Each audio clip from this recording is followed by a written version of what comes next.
Hello, geometry students. I hope you're doing well. I can't wait till the day that I can actually teach you in person. But in the meantime, we're just gonna go with these video lessons because hopefully we're doing the best we can under the circumstances. Hopefully you've just finished watching lesson 3.1. 3.1 and 3.2 go together. They're very, very similar. And so, this is the second lesson in this grouping. So we are in chapter 3, a new chapter, and we're talking about various different kinds of angle relationships when you have two lines in a transversal. So what we're going to do for our notes today at the top is write 3.2, and then we're going to write parallel lines and transversals. Now I cheated here because I'm being lazy. Instead of writing the word parallel, I'm drawing this symbol for parallel. If I was teaching you in person and handing out notes, I would have parallel all typed out for you. But we're just going to use this. This is a good opportunity to talk about that symbol means the word parallel. So parallel lines and transversals.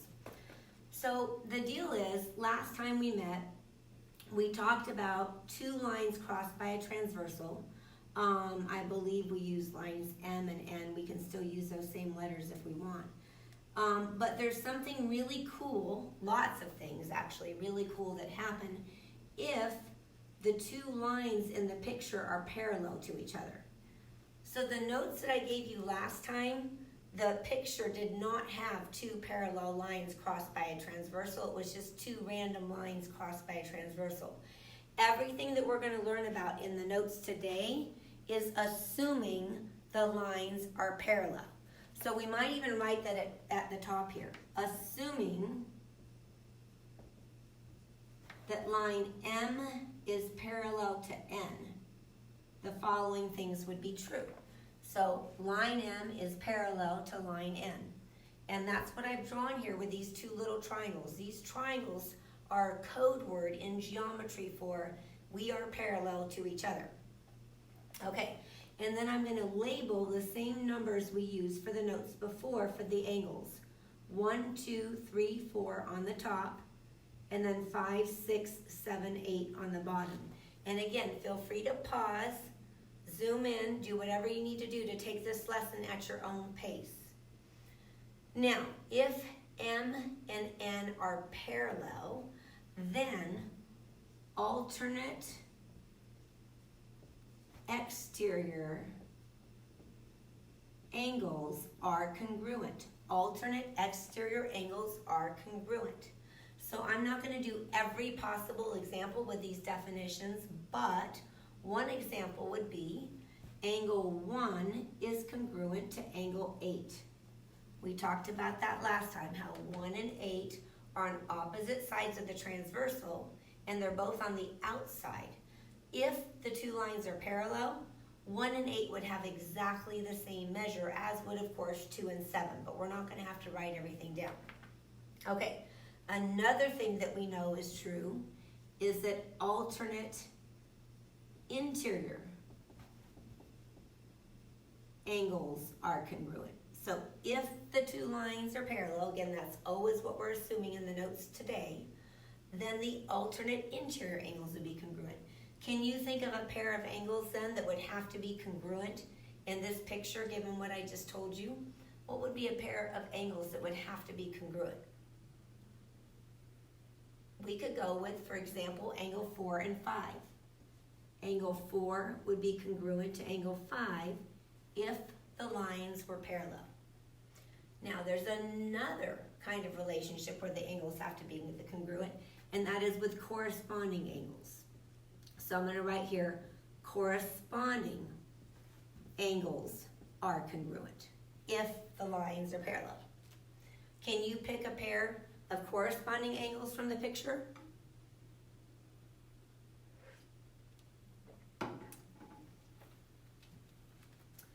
I don't know what example you picked, but it could either be 1 and 5, 2 and 6, 3 and 7, or 4 and 8. I'm just going to pick 3 and 7. 7 is one of my favorite numbers. So let's say angle 3 is congruent to angle 7. That would be true if the lines were parallel. So in all of the cases that we talked about so far, the pair of angles is congruent because the lines are parallel. Now, there's another possibility.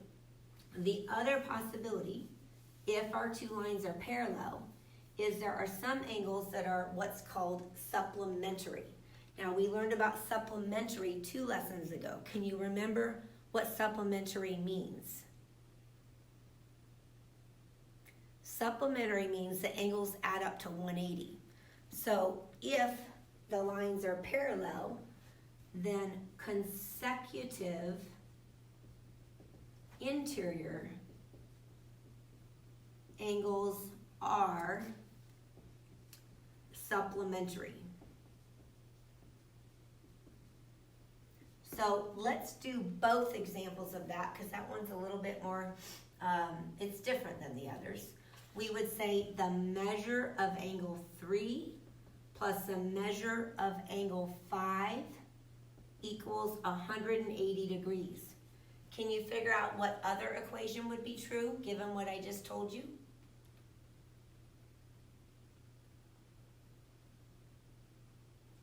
If the measure of 3 plus the measure of 5 is 180, what other pair would add up to 180?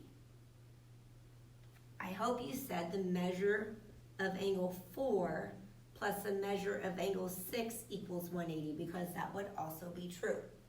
So we've talked about all the information you need to know in order to do the examples for the notes today.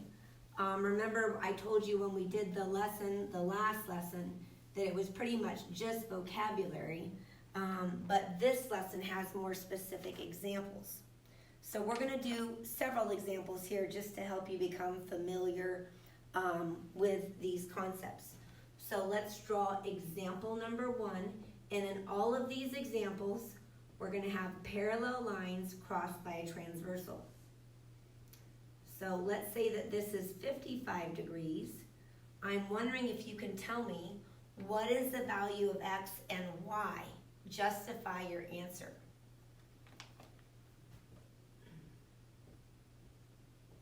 Okay, in this case, the angle pair relationship is corresponding angles. The x and the 55 are corresponding angles, so they have the same measure. So x would be 55 degrees. Our rationale would be because when 2 parallel lines are crossed by a transversal, the corresponding angles are congruent. Okay, let's do another example here. Example 2. Again, we have 2 parallel lines denoted by the triangles there. And I'm going to put 3 angles in this picture. 1, 2, and 110 degrees. Can anybody figure out the measure of angle 1? Tell me what the measure of angle 1 is and why. What is the measure of angle 1? The measure of angle 1 would be 110 degrees, and the reason is because when 2 parallel lines are crossed by a transversal, alternate interior angles are congruent. Now, what would be the measure of angle 2? There's actually 2 ways we can figure that out, but I'm going to use the one that most goes with this lesson. The measure of angle 2 would be 70. The reason we know that is that these 2 angles right here are consecutive interiors. So I know the measure of angle 1 plus the measure of angle 2 is 180, but I already knew that the measure of angle 1 was 110. So I can kind of plug that in there and then subtract 110 from both sides so that I know that the measure of angle 2 is 70. There's several different ways you can think about that, but this is the one that most goes with the lesson. Some of you are probably also noticing that these 2 angles right here form a line. And a line or a straight angle pair is always 180 degrees. So we would take 180 minus 110 to get 2. The measure for angle 2, and that would be completely legitimate as well. Okay, let's do, I'm thinking like 2 more examples, and then I think that's probably good for our notes. We'll do a lot more examples when we go over the homework problems together. But let's do example 3 here. I've got, again, 2 parallel lines crossed by a transversal, and I'm going to label this angle here 5x minus 10, and this one is going to be 3x plus 28. Can you remember what kind of angle pair relationship that is? What kind of angle pair relationship is this? What's the name for it? They're called alternate exteriors, and because the 2 lines are parallel, we know that the 2 angles are congruent, so we can set the measures equal to each other. If we want to solve for x, we would subtract 3x from both sides. So now I have 2x minus 10 equals 28.